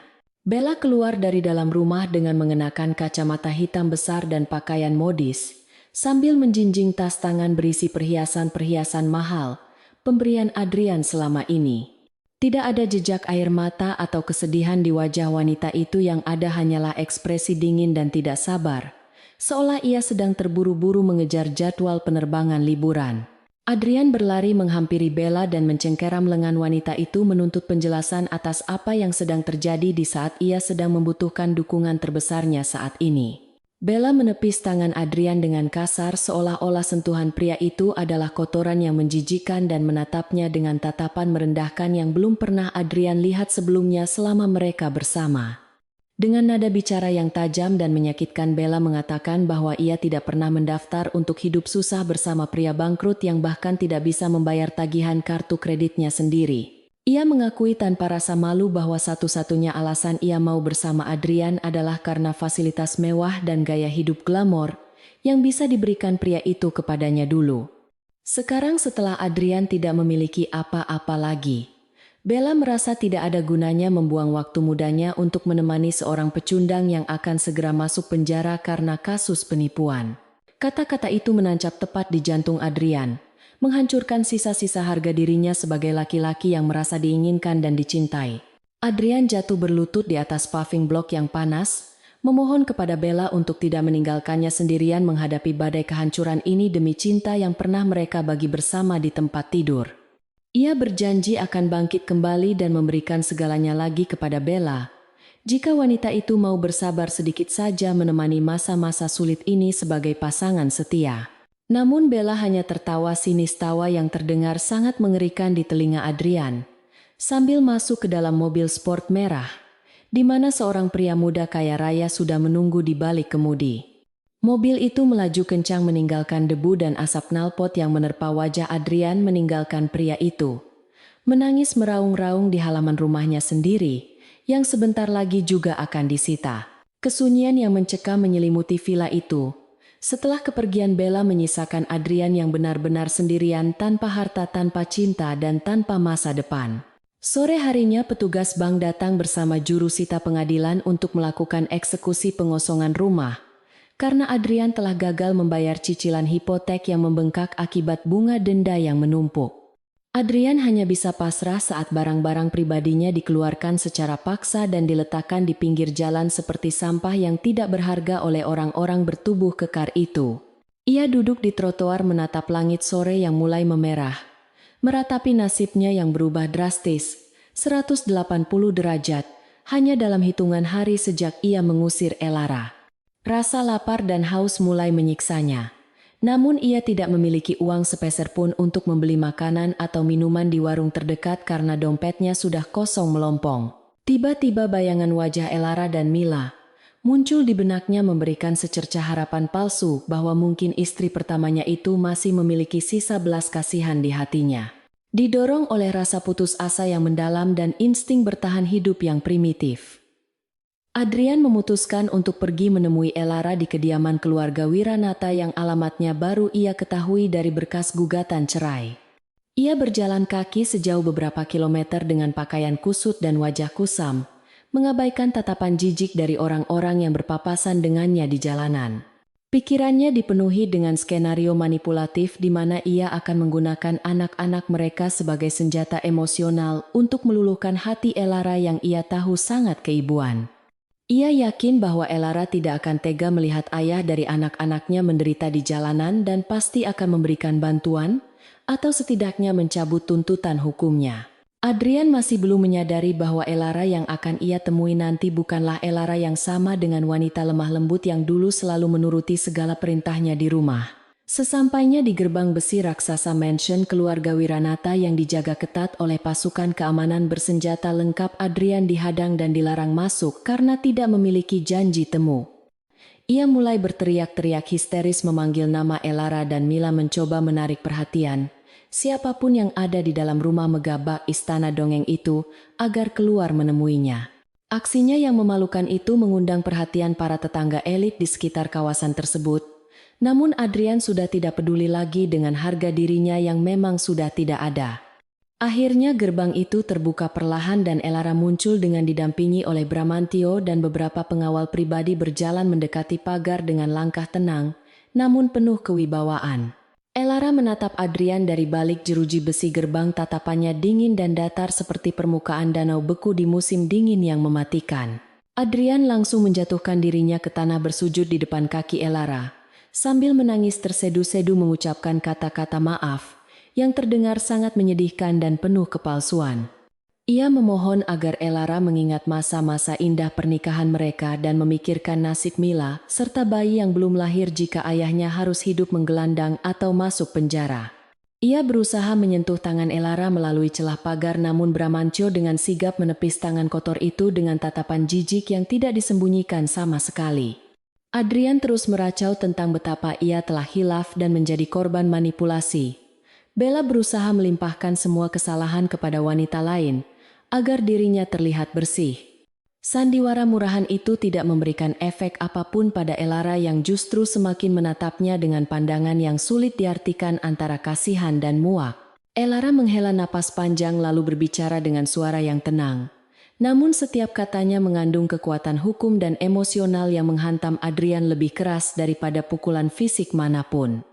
Ia mengatakan bahwa Adrian yang ia kenal dan cintai sudah mati pada malam badai itu, tepat saat pria itu lebih memilih kenyamanan pelacur daripada nyawa istri dan anaknya sendiri.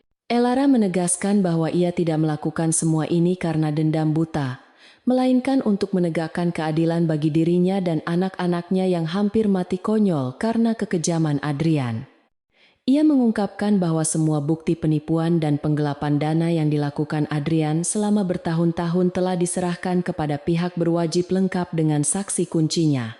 Elara tidak akan mencabut satupun tuntutan hukum tersebut, dan akan membiarkan Adrian menuai apa yang telah ia tanam selama ini di ladang kejahatannya. Tiba-tiba, suara sirine mobil polisi terdengar mendekat dari kejauhan membelah keheningan malam di kawasan elit. Itu membuat wajah Adrian berubah menjadi pucat pasi seketika karena ketakutan. Ia menyadari bahwa kedatangan Elara ke gerbang bukanlah untuk memaafkannya, melainkan untuk menahannya di sana agar polisi bisa menangkapnya dengan mudah tanpa perlu mengejar-ngejar lagi. Adrian mencoba bangkit dan melarikan diri.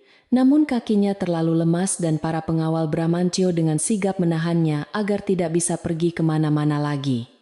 Ia meronta-ronta seperti binatang buas yang terperangkap berteriak memaki-maki Elara dengan kata-kata kasar yang menunjukkan wajah aslinya yang buruk rupa.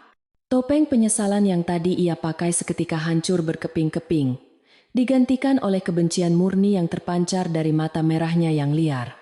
Dua mobil patroli polisi berhenti tepat di depan gerbang dan beberapa petugas berseragam turun dengan membawa borgol besi yang berkilauan ditimpa cahaya lampu jalan yang remang-remang. Mereka membacakan hak-hak Adrian dengan suara lantang sementara tangan pria itu ditekuk ke belakang dan diborgol dengan kencang hingga ia meringis kesakitan yang amat sangat. Adrian diseret menuju mobil polisi di bawah tatapan dingin. Elara yang tetap berdiri tegak tanpa mengedipkan matanya sedikit pun menyaksikan akhir dari perjalanan suaminya. Momen itu menjadi pemisah abadi antara kehidupan masa lalu mereka di mana Adrian yang dulu berkuasa kini menjadi pesakitan yang hina dina. Saat Adrian didorong masuk ke dalam kursi belakang mobil polisi, ia sempat menoleh sekali lagi ke arah Elara, berharap menemukan setitik keraguan di wajah wanita itu. Namun yang ia lihat, hanyalah Elara yang berbalik badan dengan anggun memunggunginya dan berjalan kembali masuk ke dalam pelukan hangat keluarganya meninggalkan Adrian dalam kegelapan nasibnya. Bramantyo merangkul bahu adiknya dengan protektif, membimbingnya menjauh dari pemandangan menyedihkan itu, menuju kehangatan rumah yang penuh kasih sayang dan keamanan. Pintu gerbang besi raksasa itu tertutup kembali secara otomatis dengan suara dentuman logam yang berat, seolah menutup buku kehidupan Adrian selamanya dari dunia Elara. Di dalam mobil polisi yang mulai melaju menuju kantor kepolisian pusat, Adrian menyandarkan kepalanya ke jendela kaca yang dingin dengan air mata penyesalan yang benar-benar tulus kali ini. Ia menyadari bahwa ia telah kehilangan berlian paling berharga dalam hidupnya hanya karena mengejar kilauan kaca pecah yang melukai tangannya sendiri hingga berdarah-darah. Malam itu Adrian menghabiskan waktunya di dalam sel tahanan yang sempit dan bau pesing dikelilingi oleh para kriminal lain yang menatapnya dengan tatapan lapar dan mengintimidasi mentalnya. Tidak ada kasur empuk, tidak ada pendingin ruangan dan tidak ada pelayan yang siap melayani segala kebutuhannya, seperti yang biasa ia nikmati di kehidupan mewahnya dulu. Ia duduk di pojok sel memeluk lututnya sendiri merenungkan setiap keputusan bodoh yang telah ia ambil yang membawanya ke titik terendah dalam hidup manusia ini. Bayangan wajah Mila yang tersenyum manis dan perut buncit, Elara terus menghantuinya membuatnya merasa seperti dicarik-carik oleh rasa bersalah yang tidak akan pernah bisa ditebus dengan hukuman berapa tahun pun. Ia sadar bahwa mulai detik ini ia hanyalah sebuah masa lalu yang buruk bagi anak-anaknya, sebuah contoh nyata tentang kegagalan seorang ayah dan suami.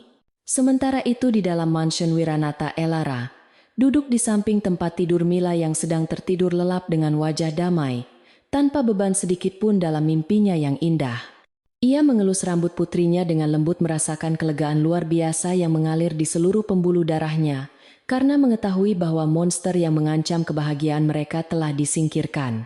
Bramantyo masuk ke kamar dengan membawakan segelas susu hangat untuk adiknya duduk di kursi samping dan menggenggam tangan Elara dengan erat memberikan kekuatan.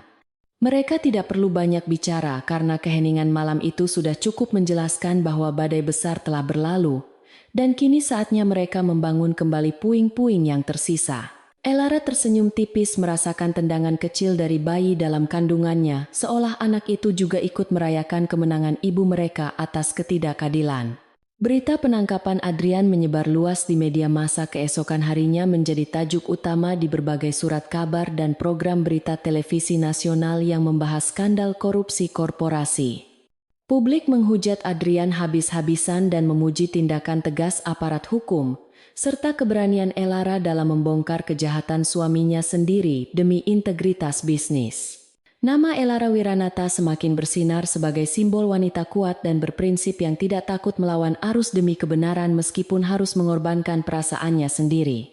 Di balik jeruji besi, Adrian hanya bisa menonton berita tentang dirinya dari televisi kecil di kantin penjara, menyadari bahwa namanya telah hancur selamanya, dan tidak akan ada yang mau mempekerjakannya lagi setelah ia bebas nanti. Ia benar-benar telah kehilangan segalanya secara total, persis seperti yang pernah diucapkan Elara di malam pelelangan itu. Elara berdiri di balkon kamarnya menatap matahari terbit yang kali ini bersinar cerah, tanpa halangan awan mendung sedikit pun menyinari taman bunga yang indah di bawah sana. Ia menghirup udara pagi yang segar dalam-dalam, membiarkan oksigen mengisi paru-parunya yang selama ini terasa sesak oleh penderitaan batin yang berkepanjangan. Hari ini adalah hari pertama dari sisa hidupnya yang baru, hidup tanpa bayang-bayang ketakutan dan penindasan dari pria yang tidak tahu cara menghargai wanita.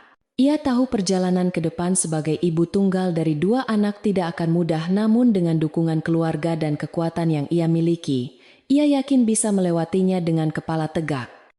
Elara meletakkan tangannya di dada, berjanji pada dirinya sendiri bahwa ia tidak akan pernah membiarkan siapapun merendahkannya lagi di masa depan.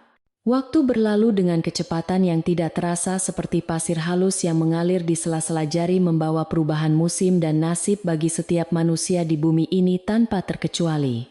6 bulan telah berlalu sejak malam penangkapan Adrian yang menggemparkan itu, dan kini suasana di kediaman keluarga Wiranata dipenuhi dengan kegembiraan dan antusiasme yang meluap-luap menyambut kehadiran anggota keluarga baru. Di sebuah kamar bersalin rumah sakit swasta paling eksklusif di Jakarta, Elara sedang berjuang dengan sisa tenaganya untuk melahirkan buah hati keduanya ke dunia ini, didampingi oleh tim dokter terbaik. Bramantyo menunggu di luar ruangan dengan wajah tegang, mondar-mandir di koridor seperti seorang calon ayah yang panik. Sementara Mila duduk tenang di bangku, tunggu sambil memeluk boneka beruang barunya, berdoa untuk ibu dan adiknya. Terdengar tangisan bayi yang lantang dan kuat memecah ketegangan di udara, menandakan lahirnya seorang putra penerus darah Wiranata yang sehat dan sempurna, tanpa kekurangan suatu apapun. Elara tersenyum lemah namun penuh kebahagiaan saat perawat meletakkan bayi laki-laki yang masih merah itu ke dalam pelukannya, merasakan kehangatan kulit mungil yang bersentuhan dengan dadanya. Ia menatap wajah putranya yang damai, wajah yang sama sekali tidak memiliki kemiripan dengan ayahnya yang berhati dingin, melainkan memancarkan aura ketenangan yang menyejukkan hati siapa saja yang melihatnya. Ia memberinya nama Leo, sebuah nama yang melambangkan kekuatan dan keberanian, berharap anak ini kelak akan tumbuh menjadi pria yang tangguh dan pelindung bagi keluarganya, tidak seperti ayah kandungnya yang pengecut. Bramantyo diizinkan masuk, dan matanya berkaca-kaca saat melihat keponakan barunya itu. Ia berjanji dalam hati akan menjadi figur ayah yang baik bagi Leo, dan mengajarkannya arti tanggung jawab dan kehormatan sejati. Momen itu menjadi simbol kemenangan mutlak Elara atas masa lalunya, di mana kehidupan baru telah lahir dari puing-puing kehancuran rumah tangganya yang lama. Sementara itu, di balik tembok beton penjara yang tinggi dan kusam, Adrian menjalani hari-harinya yang suram dengan penuh penyesalan yang menggerogoti jiwanya sedikit demi sedikit setiap harinya. Ia telah dijatuhi hukuman penjara selama 10 tahun atas berbagai tuduhan kejahatan kerah putih, termasuk penggelapan pajak, penipuan, investor dan pemalsuan dokumen perusahaan yang merugikan negara miliaran rupiah. Mantan miliarder itu kini harus berbagi sel sempit yang lembab dengan 5 narapidana lain, tidur di atas tikar tipis di lantai yang dingin dan memakan nasi cadong yang rasanya hambar. Tubuhnya yang dulu terawat dan atletis kini menjadi kurus kering dengan wajah yang terlihat jauh lebih tua dari usia. Sebenarnya dipenuhi kerutan penderitaan dan mata yang cekung tanpa harapan. Tidak ada lagi setelan jas mahal, jam tangan mewah, atau parfum impor yang melekat padanya. Yang tersisa hanyalah seragam narapidana berwarna biru pudar yang menjadi identitas barunya. Kunjungan keluarga adalah waktu yang paling menyiksa bagi Adrian, karena tidak ada seorang pun yang datang menjenguknya selama 6 bulan terakhir. Ini membuatnya merasa benar-benar terbuang dari dunia luar. Ia sering duduk termenung di sudut sel, menatap satu-satunya foto kusut yang berhasil ia simpan, foto keluarga kecilnya saat merayakan ulang tahun Mila yang ketiga 2 tahun lalu, saat semuanya masih tampak sempurna. Ia merindukan tawa Mila, merindukan masakan Elara, dan merindukan kehangatan rumah yang dulu ia sia-siakan demi kesenangan sesaat bersama wanita yang ternyata hanya mencintai hartanya. Kabar tentang kelahiran putranya sampai ke telinganya melalui koran bekas yang diselundupkan oleh sesama tahanan. Berita itu meremukan hatinya hingga menjadi debu, karena ia sadar tidak akan pernah bisa menggendong anak itu. Ia menangis tanpa suara di tengah malam yang sunyi, menyadari bahwa ia telah kehilangan hak istimewa untuk dipanggil ayah oleh darah dagingnya sendiri. Nasib Bella juga tidak jauh lebih baik daripada Adrian setelah ia ditinggalkan oleh kekasih barunya, yang ternyata seorang penipu ulung yang juga sedang dicari oleh Interpol karena kasus pencucian uang internasional. Mobil sport dan perhiasan yang ia bawa kabur dari Adrian ternyata disita oleh polisi sebagai barang bukti kejahatan kekasih barunya, meninggalkannya tanpa uang sepeser pun di negeri orang. Bella terpaksa kembali ke Jakarta dengan rasa malu yang luar biasa dan kini bekerja sebagai pemandu lagu di sebuah tempat karaoke pinggiran kota untuk menyambung hidup sehari-hari yang keras. Kecantikannya mulai memudar dimakan usia, dan gaya hidup yang tidak sehat wajahnya kini tertutup riasan tebal untuk menutupi garis kelelahan dan kepahitan hidup. Ia sering melihat berita kesuksesan Elara di televisi tempatnya bekerja dan setiap kali itu juga rasa iri dan penyesalan menusuk hatinya. Menyadari bahwa ia telah kalah telak dalam permainan takdir ini. 2 tahun kemudian, Elara telah sepenuhnya bertransformasi menjadi salah satu wanita paling berpengaruh di dunia bisnis. Asia memimpin grup Wiranata mencapai puncak kejayaan yang belum pernah dicapai sebelumnya oleh generasi pendahulu. Ia tidak hanya fokus pada keuntungan perusahaan, tetapi juga mendirikan yayasan amal yang berfokus pada perlindungan ibu tunggal dan anak-anak korban kekerasan dalam rumah tangga, memberikan mereka bantuan hukum dan modal usaha. Yayasan itu, ia beri nama Cahaya Harapan, sebagai dedikasi atas pengalaman pahitnya sendiri. Berharap tidak ada lagi wanita yang harus mengalami nasib tragis, dibuang ke jalanan, saat sedang hamil seperti dirinya dulu. Elara sering turun langsung ke lapangan menemui para wanita yang ia bantu, memberikan motivasi dan inspirasi bahwa hidup tidak berakhir setelah perceraian atau kegagalan rumah tangga. Sosoknya yang anggun namun tegas menjadi idola baru bagi kaum wanita, membuktikan bahwa kelembutan dan kekuatan bisa berjalan beriringan dalam harmoni yang indah. Pada suatu sore yang cerah, Elara mengajak Mila dan Leo berlibur ke sebuah villa pribadi milik keluarga di tepi pantai yang tenang, jauh dari hiruk-pikuk kesibukan kota metropolitan yang melelahkan. Mila yang kini sudah berusia 6 tahun berlarian riang di atas pasir putih mengejar ombak kecil. Sementara Leo yang baru belajar berjalan tertatih-tatih lucu di belakang kakaknya diawasi oleh pengasuh setia. Elara duduk di kursi santai di bawah payung besar menyesap air kelapa muda sambil menikmati pemandangan laut biru yang membentang luas tanpa batas di hadapannya yang menyejukkan mata. Angin laut membelai wajahnya dengan lembut, menerbangkan helai rambutnya mengingatkannya pada badai malam itu. Namun kali ini angin itu tidak membawa rasa dingin, melainkan kedamaian. Ia merasa sangat bersyukur atas semua yang ia miliki saat ini, kesehatan anak-anaknya, dukungan kakaknya, dan kebebasan finansial yang membuatnya bisa melakukan apa saja yang ia inginkan.